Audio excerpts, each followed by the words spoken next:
Allah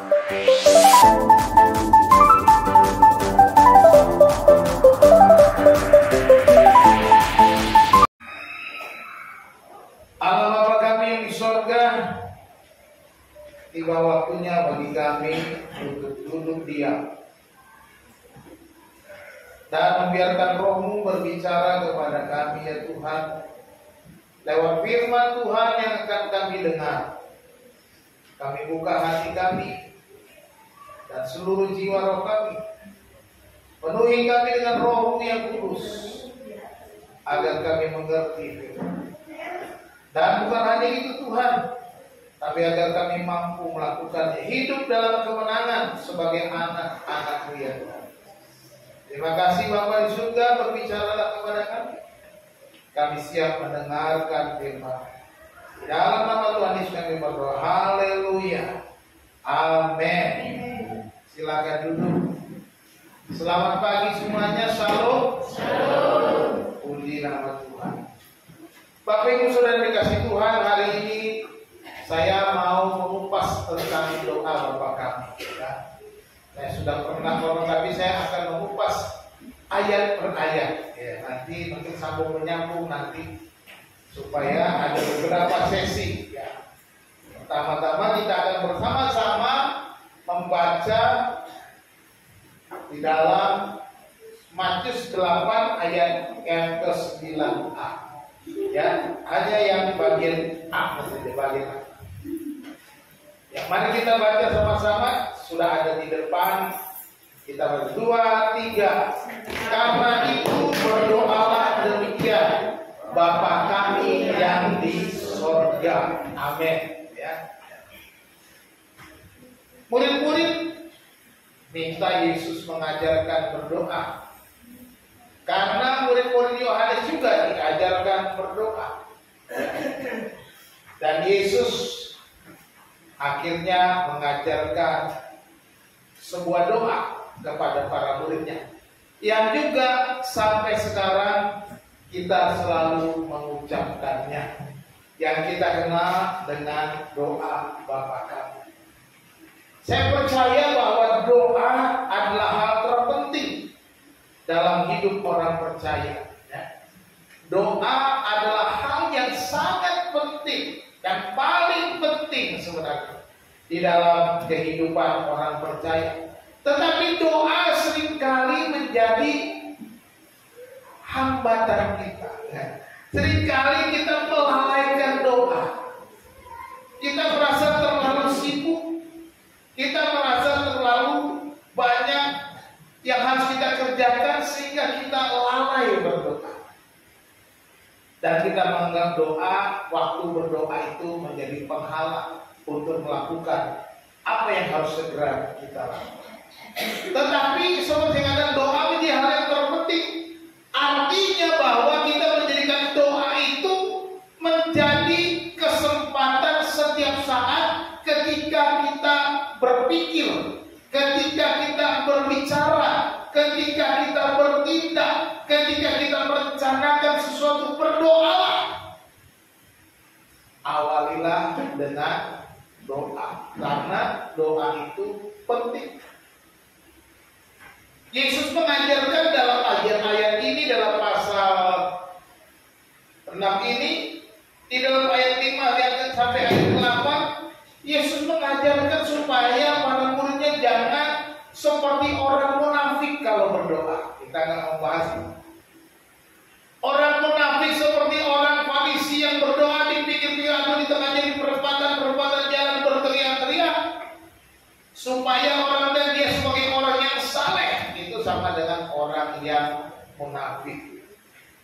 Orang Yesus juga mengajarkan supaya tidak bertele-tele dalam berdoa, tidak usah berputar-putar di dalam doa, tetapi utarakan isi hatimu apa adanya. Kira-kira gitu. Ya.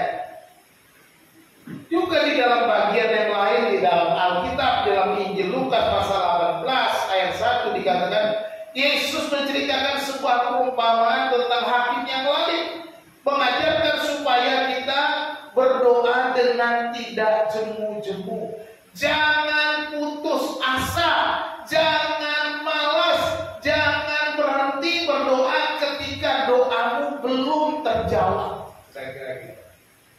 Makanya jangan jemu-jemu, jangan bosan-bosan. Teruslah berdoa. Dan Rasul Paulus juga mengingatkan jemaat di Tesalonika dalam suratnya 1 Tesalonika pasal 5:17. Dia berkata, tetaplah berdoa. Ini menunjukkan doa itu menjadi hal yang paling penting. Ya, karena doa adalah nafas hidup orang percaya. Doa itu nafas. Bayangkan kalau kita tidak bernafas. Ada game untuk ngetes seberapa kuat kita bernafas, menunjukkan kemampuan kita dalam usia kita. Ada orang yang sudah tua bisa bertahan nafas sampai panjang. Ada yang masih muda, sebentar saja sudah tidak bisa menahan nafas. Kalau para penyelam-penyelam di Ambon sana, ya, karena mereka sudah biasa, anak-anak pesisir, anak-anak pantai yang biasa menyelam, mereka pasti punya kemampuan menahan nafas lama-lama karena mereka sudah biasa menyelam di dalam air laut yang dalam. Ya. Bayangkan kalau kita tidak bernafas. Ya. Apa jadinya kita kalau kita tidak bernafas? Kalau kita tidak bernafas, kita menyusul saudara-saudara kita yang ada di TPU. Ya kan? Ya, menyusul mereka kalau tidak bernafas lagi. Pasti itu. Oleh sebab itu, penting sekali doa. Jangan sampai saudara menyusul. Artinya, saudara menjadi mati rohani. Gak mati jasmani ya. Mati secara rohani. Rohani saudara gak ada daya apa-apa. Tidak punya mati. Gak berfungsi lagi kerohanian saudara. Bahaya. Orang Kristen tapi mati. Wah, itu sudah harus dikuburkan saja. Nah, hari ini kita belajar apakah makna doa yang diajarkan Tuhan Yesus kepada kita. Khususnya kita akan belajar dari perkataan di dalam ayat 9 berdoalah demikian kata Yesus, Bapa kami yang di sorga. Kita akan membahas pertama-tama pernyataan Yesus dengan perkataan Bapa kami yang di sorga. Apa sih maknanya Bapa kami yang di sorga itu? Saya kira bukan hanya sekedar Yesus mengucapkan itu sebagai suatu pernyataan, tetapi ada makna yang dalam ketika Yesus kata panggil Allahmu Bapa Surgawi, Bapa di surga. Makanya kalau berdoa, ya, saya selalu membiasakan mengawali, apakah kita Bapa Surgawi, Bapa yang di surga, kita mulai gitu. Kita belajar untuk mulai. Karena Yesus kata, Bapa kami yang ada di dalam surga. Itu kata Yesus. Ya, Bapa kami yang di surga. Jadi, Bapa surgawi, panggil dia Bapa surgawi. Seperti nyanyian kita ya. Bapa surgawi, ajarku mengenal betapa dalamnya kasih-Mu. Panggil dia Bapa, Yesus katakan. Tapi mengapa? Mengapa Yesus berkata panggil dia Bapa Surgawi? Mengapa juga kita disuruh panggil Bapa yang di surga? Yang pertama, saya melihat bahwa ini menunjukkan satu hubungan yang baru. Bahwa saudara dan saya sekarang memiliki hubungan yang baru. Hubungan yang dimana kita hubungan antara Bapa dengan anak. Jadi di sini kita melihat kita memanggil Allah sebagai Bapa. Artinya apa? Allah yang ada transenden yang jauh itu sekarang menjadi dekat. Allah yang tidak terlihat itu sekarang menjadi dekat. Allah yang ada di surga itu kita panggil Bapa, kenapa? Sekarang menjadi ada di dalam hidup kita. Allah Yesus mau supaya Bapa. Ini pesan buat bapak-bapak dulu. Jadilah bapak yang baik. Kenapa? Kalau kita tidak jadi bapak yang baik bagi anak-anak, maka anak-anak kita juga akan mengenal Allah Bapaknya dengan cara yang salah. Karena keteladanan kita akan menunjukkan dia seperti apa sih, kenapa bapak. Kalau hubungan bapak dengan anak buruk, maka dia juga ngapain panggil Allah itu bapak. Begitu. Jadi penting bagi kita para pria, lelaki, para bapak, jadilah bapak yang baik. Supaya apa? Ketika anak-anak itu mengerti memanggil Allah itu bapak, dia mengerti bapak itu sungguh baik. Ya. Dia memahami bapak Allah bapak itu sungguh-sungguh benar-benar punya hubungan yang dekat. Jangan jauh dari anak-anak. Berikan waktumu untuk anak-anak. Berikan hatimu untuk anak-anak. Berikan perhatianmu untuk anak-anak. Sehingga anak-anak akan mengenal Allah sebagai Bapa yang benar. Dalam perjanjian lama kerap kali digunakan kata berbicara tentang dengan bahasa Israel sebagai anak dan Bapa. Dan Yesus berbicara kepada para muridnya dan juga khususnya di tengah-tengah masyarakat pada waktu itu. Ini khotbah di bukit, pasal 5 sampai pasal 7 khotbah di bukit. Ada banyak pendengar orang Israel juga. Panggil Allah itu Bapa itu bukan suatu kebiasaan yang sudah biasa dalam perjanjian lama. Tadi para pendengar waktu itu mereka mengerti bahwa adanya relasi antara bangsa Israel dengan Allah itu. Hubungannya antara Bapa dengan anak. Bangsa Israel disebut sebagai anak-anak Allah. Ya. Dan Yesus juga mengingatkan ulang bahwa Yahweh atau Tuhan itu adalah Bapa yang kekal. Yesaya 9 ayat yang kelima. Sebab seorang anak telah lahir untuk kita. Ya kan? Lambang pemerintahan ada di atas bahunya. Dan namanya disebutkan orang apa? Penasihat ajaib. Apalagi Allah yang perkasa, berapa lagi? Bapa yang kekal. Jadi digambarkan kembali, digambarkan ulang oleh Yesus. Inilah panggil dia Bapa, bahwa engkau punya relasi yang baik. Yesus menunjukkan bahwa relasi yang intim, relasi yang dekat. Contohnya, kalau bapaknya benar, ya kalau bapaknya benar, tidak ada satu orang anak pun yang takut sama bapaknya untuk minta apapun, betul nggak? Sejahat-jahatnya bapak pun anaknya masih berani ngomong. Pak, beliin sepatu dong. Kalau ke mall, Pak, sepatu putih dong. Kayak gitu.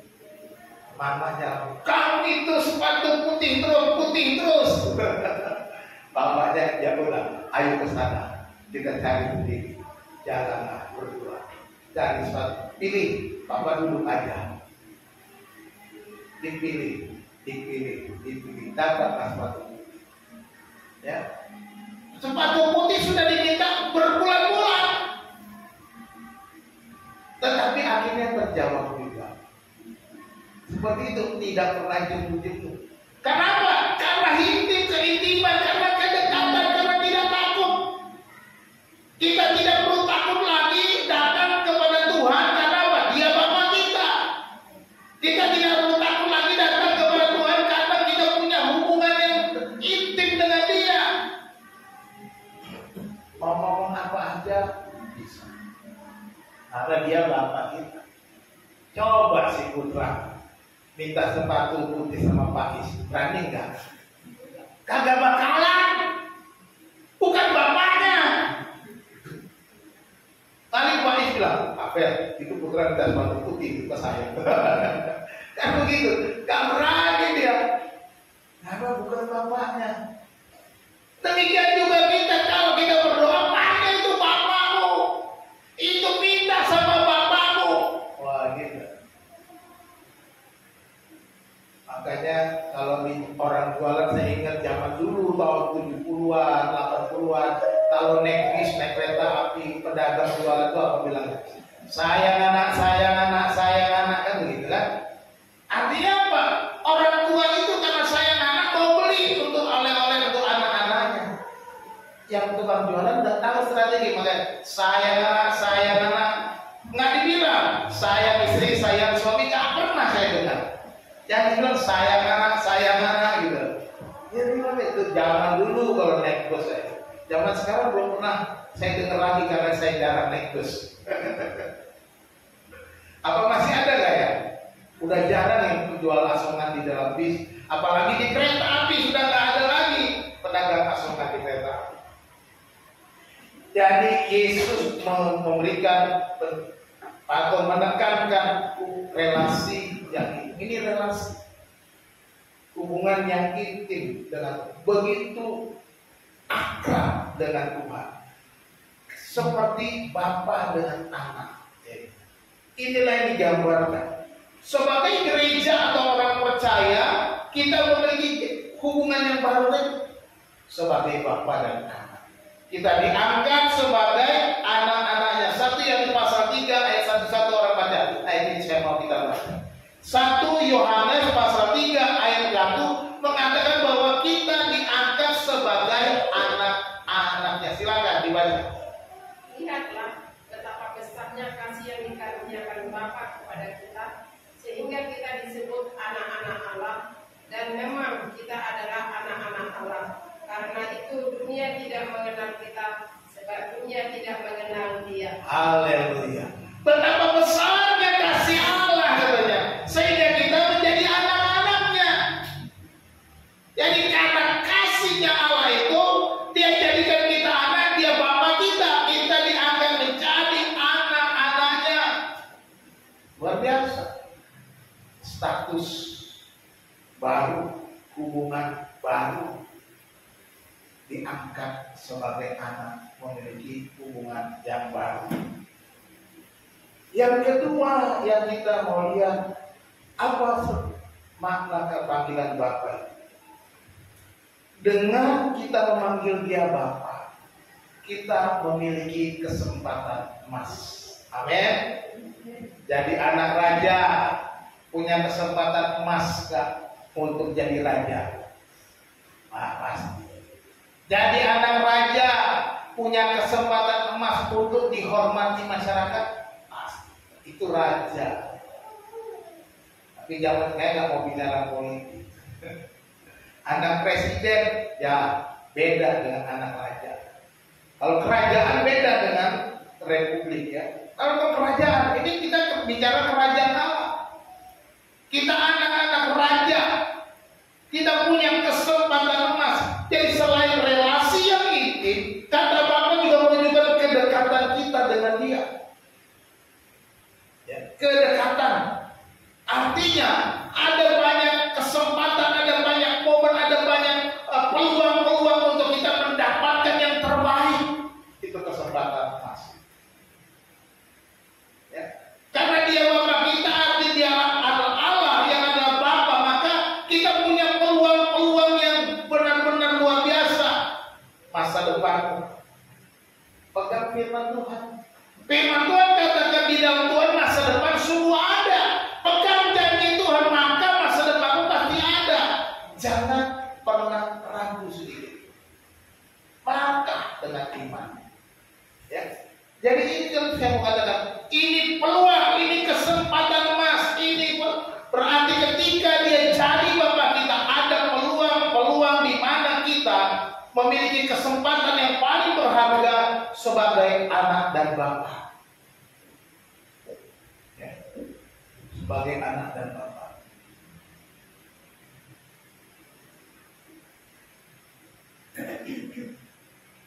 Jadi jangan sia-siakan ini. Yesus katakan, berdoalah Bapa kami yang di surga. Artinya kau punya peluang, kau punya kesempatan, minta apa saja yang kamu perlukan, maka Bapakku di surga akan memberikannya. Mintalah apa saja yang kamu kehendaki dan kamu akan menerimanya.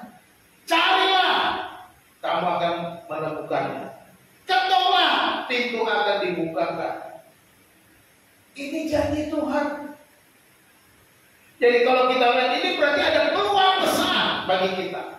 Jangan pernah putus asa, jangan pernah kendor semangatmu oleh karena berbagai macam pencobaan, berbagai macam ujian, berbagai macam tantangan. Jangan pernah kendor sama dia. Tetap semangat, tetap maju semua. Engkau anak, engkau punya Bapa yang maha segalanya. Engkau punya Bapa yang mampu mengatasi masalahmu. Engkau punya Bapa yang lebih kuat daripada segala Allah yang bukan Allah itu. Engkau punya Bapa yang lebih hebat daripada segala-galanya. Ini peluang. Jadi kalau kita mengerti peluang ini, gunakan peluang ini. Jangan pernah putus asa. Ya. Itu pemuda tadi malam latihan pramen. Jadi Natal nanti pemuda mau bikin pramennya, panitia Natal tolong diakomodir. Mereka sudah buat latihan tadi malam. Supaya mereka mengerti tidak ada keselamatan selain di dalam Yesus.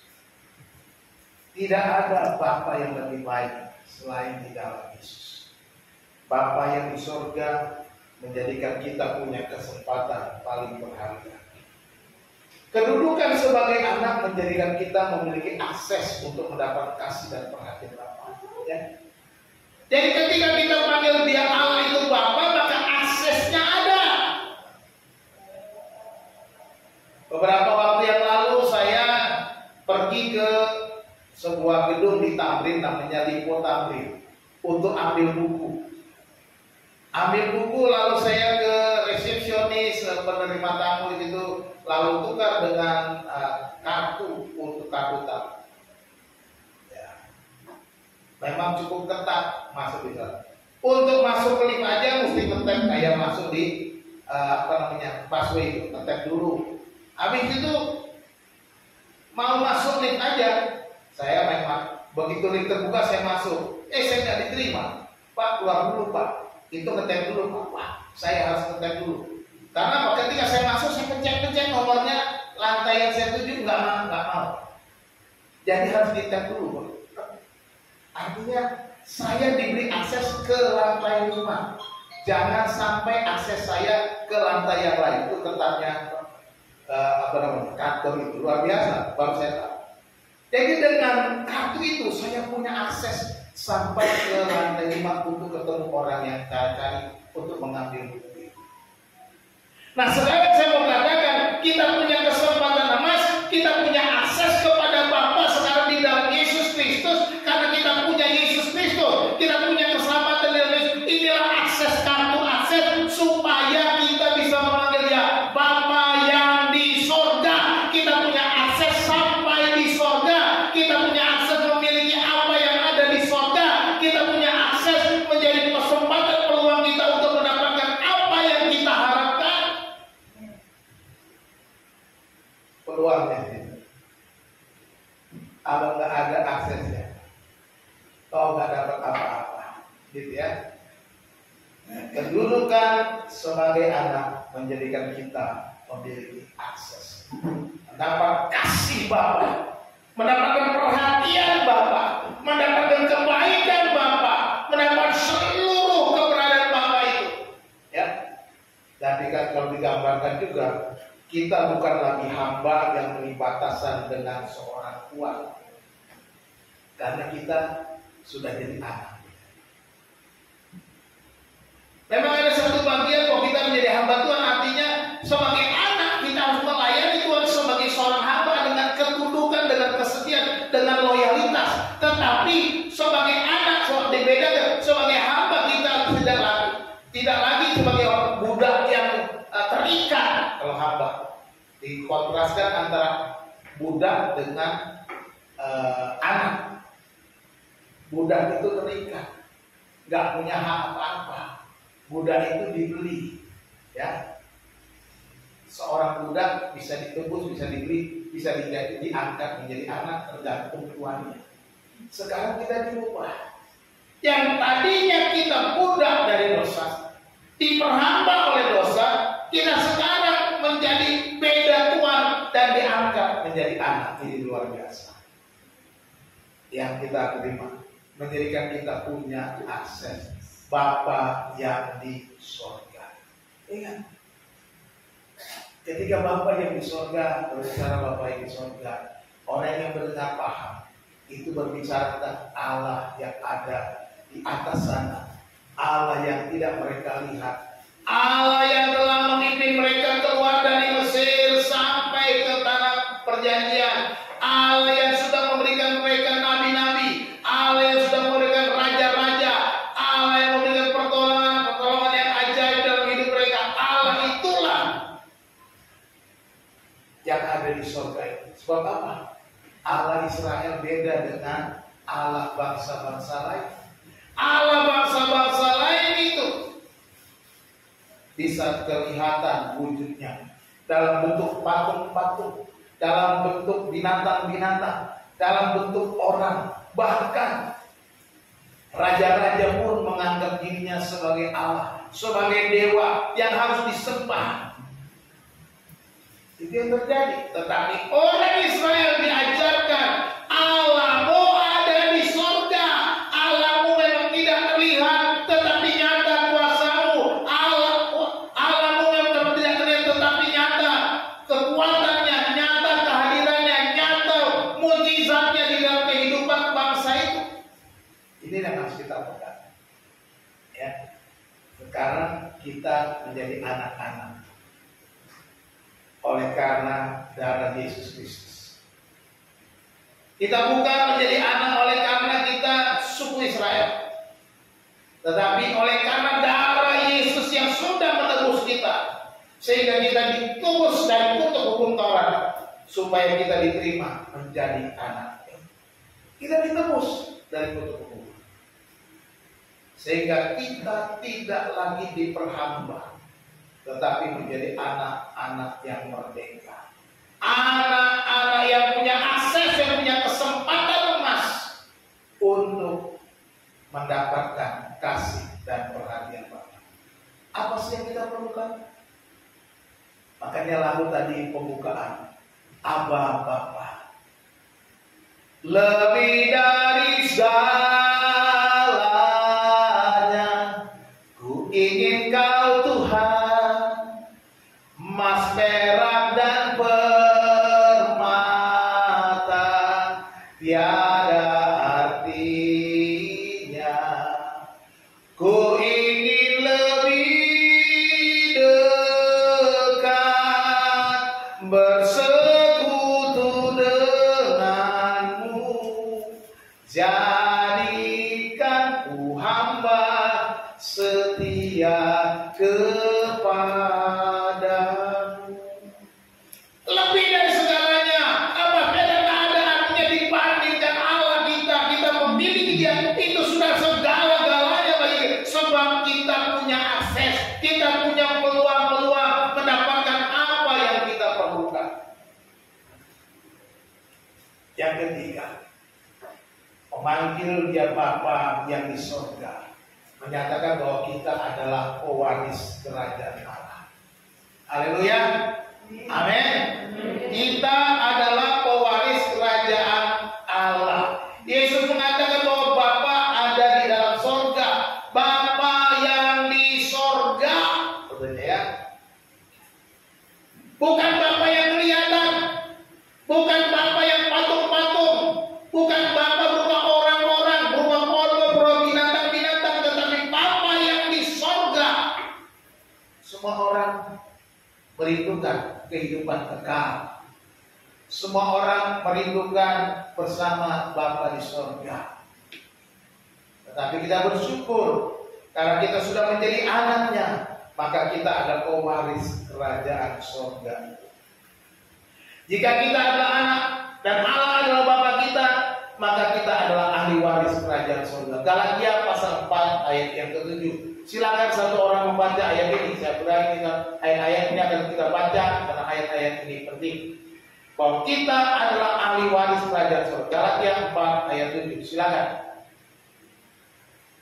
Jadi kamu bukan lagi hamba, melainkan anak. Jikalau kamu anak, maka kamu juga adalah ahli waris oleh Allah. Amin, haleluya.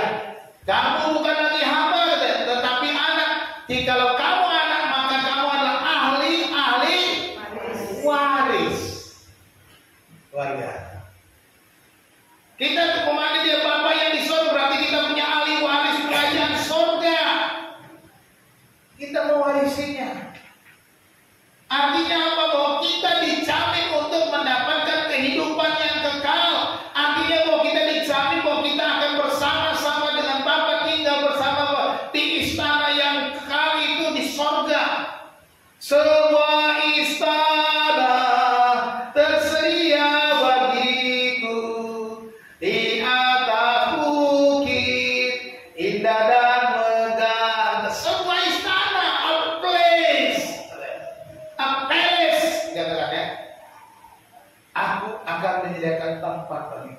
Aku akan menyediakan sebuah palace, mansion. Wow.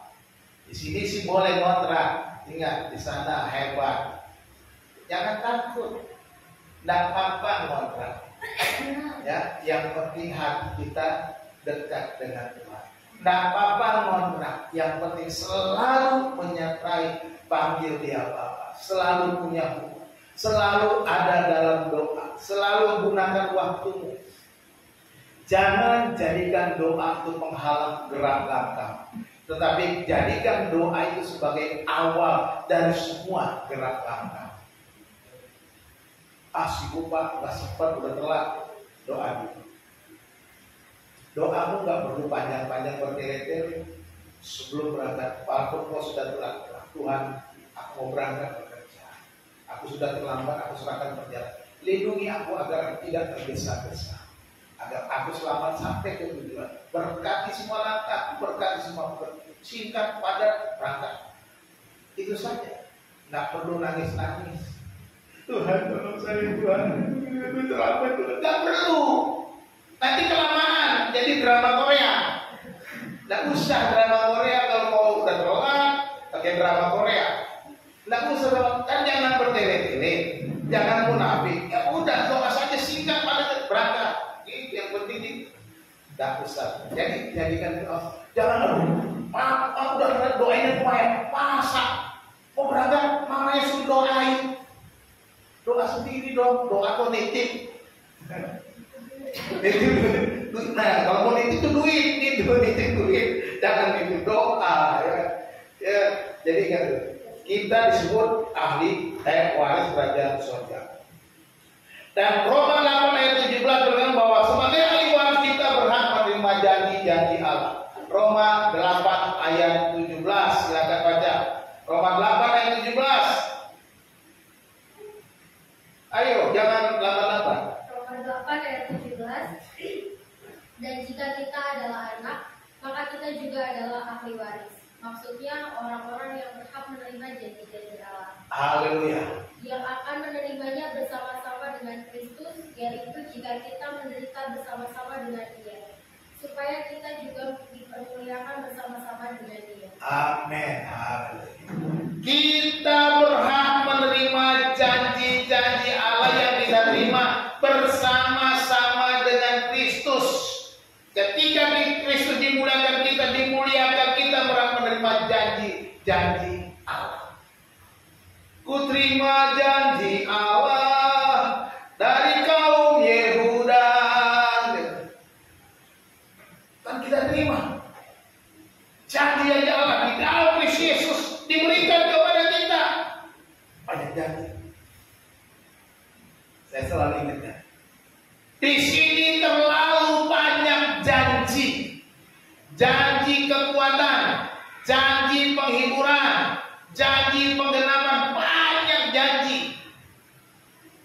Kalau kita pegang teguh, kita akan mengalami mujizat. Amin. Kita akan mengalami mujizat. Artinya mengalami apa yang dikatakan Tuhan. Ya. Kita akan mengalami apa yang dijanjikannya. Nah, kalau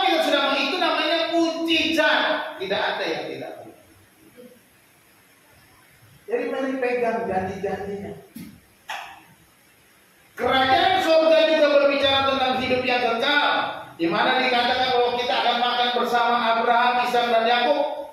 Ya, Matius 8 ayat 11. Juga berbicara tentang keselamatan yang kekal, 2 Timotius 4 ayat 18. Kita baca 2 Timotius 4 ayat 18. Silakan. 2 Timotius 4 ayat 18. Halo, udah pulang semua ya? Oh, masih. Akan melepaskan aku dari setiap usaha yang jahat. Dia akan menyelamatkan aku sehingga aku masuk ke dalam kerajaannya di surga. Baginya lah kemuliaan selama-lamanya. Aku akan masuk ke dalam kerajaannya di surga. Artinya kita masuk dalam kerajaan yang kekal selama-lamanya. Jadi ini janjinya bahwa makan bersama Abraham, Ishak dan Yakub di mana? Kalau kita baca itu, ini menggambarkan nanti. Seperti Yesus menceritakan tentang Lazarus dan orang kaya itu. Lazarus yang miskin, orang kaya yang hidup enak-enak. Ketika dua-duanya mati, Lazarus ditaruh di pangkuan Abraham, sedangkan orang kaya itu di tempat penyiksaan. Dan demikian juga ketika kita percaya, pada suatu waktu nanti kita akan makan bersama-sama Abraham, Ishak dan Yakub. Belum kenal sama Pak Abraham, nanti kita kenalan. Tunggu sabar. Ya, belum kenal sama Pak Ishak dan Pak Yakub juga kan? Kita nggak tahu yang mana sih. Kita lihat gambarnya juga berubah-berubah. Saya sering lihat komiknya Abraham, Ishak, Yakub, tapi beda komik, beda lagi gambarnya. Gitu. Nanti kita akan lihat Pak Abraham. Yang kita anak sekolah ini menyanyikan, Bapak Abraham mempunyai banyak sekali anak-anak, kamu anaknya, aku juga, mari puji Tuhan. Kita anak-anaknya. Kita akan makan bersama-sama Abraham, Ishak dan Yakub. Kerajaan surga itu berbicara tentang hidup yang kekal. Jadi ketika Yesus Bapa yang di surga, ini merupakan jaminan kita memiliki hidup yang kekal. Kita menjadi pewaris kerajaan surga, pewaris kerajaan Allah itu. Kita akan tinggal bersama-sama dengan Dia selama-lamanya. Katakan amin. Kehidupan kekal dalam kerajaan surga diwariskan kepada setiap anak-anak Allah, pada saudara dan saya. Oleh sebab itu kita setia dengan Tuhan. Hiduplah setia, tetap tekun di dalam Tuhan. Jadikan doa itu hal paling penting, hal terutama di dalam hidup kita. Jangan lalai, jangan malas, jangan lupa. Ketika kita mau melangkah, ingat duduk doa. Amin. Ya, saya tagih janjinya Tuhan yang tahu, bukan saya. Ya. Mari kita simpulkan, Bapa kami yang di sorga. Yang pertama, ini berbicara tentang relasi yang intim. Ya, relasi yang intim. Milikilah kehidupan doa rutin setiap hari dengan Tuhan. Ya, setiap hari. Kalau saudara mau relasi yang intim itu hubungan dengan Tuhan tiap hari. Bukan kalau sifat, bukan kapan saja. Kalau lagi mood, Pak, lagi nggak mood doa. Jadi hari ini saya nggak doa. Hati-hati. Jadi harus punya kehidupan doa yang rutin tiap hari. Saya anjurkan supaya bangun tidur untuk berdoa. Oleh sebab itu, bagi saudara yang bekerja, pasang alarm. Mau bangun jam berapa supaya tidak terlambat. Tapi kadang-kadang begitu ya, udah pasang alarm, udah onet, makin terangnya. Masih ditarik matanya. Masih. Bunyi lagi 10 menit onet, makin lagi, tidur lagi. Itu kedagingan. Masalahnya selalu di situ. Kita seringkali kalah dengan kedagingan, padahal begitu toret. Kalau saya udah jam 4 toret, mati mematikan aliran bangun. Ya. Jadi kita lihat bahwa kita harus memiliki hubungan yang intim dengan Tuhan. Yang kedua, Bapa yang di sorga berbicara tentang kesempatan emas. Kesempatan emas, akses. Jadikan doa itu sebagai cara untuk mendapatkan kasih Tuhan. Ini kita sudah punya akses untuk jawaban-jawaban doa. Ya. Kita punya akses bahwa doa kita pasti dijawab. Tuhan sudah mengajarkan bahwa doa kita pasti dijawab Tuhan. Walaupun jawabannya itu ada tiga. Ya kata Tuhan maka dikabulkan. No kata Tuhan berarti tidak dikabulkan. Tunggu kata Tuhan berarti harus sabar. Ini aja jawabannya. Jadi jangan marah sama Tuhan kalau bilang no. Apakah semua permintaan anak kita bilang yes? Tidak juga. Pak, beliin aku motor ninja dong, kata si Putra. Enak aja motor ninja. Nggak saya kasih, kenapa? Ya bagaimana mau beli motor ninja, duitnya aja kagak ada. Ya gitu kan. Artinya apa? Tapi dia punya keberanian menyatakan mau pengen motor ninja. Tapi nggak mungkin saya belikan dia ninja. Tentunya saya berikan dia sesuai dengan apa yang saya bisa sebagai seorang ayah. Jadi kita sudah punya peluang, kita punya kesempatan emas, kita punya akses. Jadi waktu untuk berdoa itu jadikan untuk mendapatkan kasih Tuhan. Dan yang ketiga, berbicara tentang ahli waris. Sebagai ahli waris, bagaimana hidup kita? Ya, ini menjadi penting. Hiduplah menjadi saksi bahwa Anda adalah ahli waris kerajaan surga. Bagaimana saudara bilang saya ini ahli waris kerajaan Inggris, tapi hidup saudara kacau balau. Orang-orang kerajaan juga bilang, saya nggak angkat kamu nanti jadi. Bagaimana saudara bilang ahli waris kerajaan surga, tapi hidup saudara kacau balau? Tidak takut Tuhan, hidup asal-asalan, dan membiarkan hidupmu dikuasai oleh kedagingan. Tak bisa. Jadi hiduplah sebagai saksi bahwa engkau adalah ahli waris. Menjadi saksi artinya bagaimana engkau menjaga hidupmu, keteladanmu, contoh bagi orang lain, di mana orang lain melihat, oh benar, inilah orang Kristen, inilah orang percaya, inilah orang-orang yang takut akan Tuhan. Nah, itu artinya sebagai ahli waris. Tuhan Yesus memberkati kita semua. Mari kita berdoa. Bapa di surga, kami bersyukur kepadamu untuk firman Tuhan yang sudah kami dengar. Kami bersyukur untuk doa yang diajarkan oleh Tuhan Yesus kepada kami. Memanggil Engkau Bapa yang di surga, Bapa yang menolong kami, Bapa yang menjadikan kami punya akses mendapatkan apa yang kami perlukan.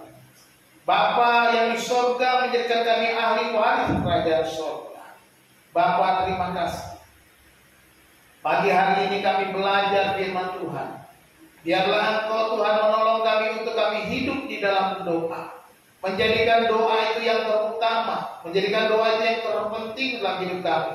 Dalam setiap perkataan, pikiran, rencana, setiap langkah, setiap gerakan kami, setiap tindakan kami mau memulainya dengan doa.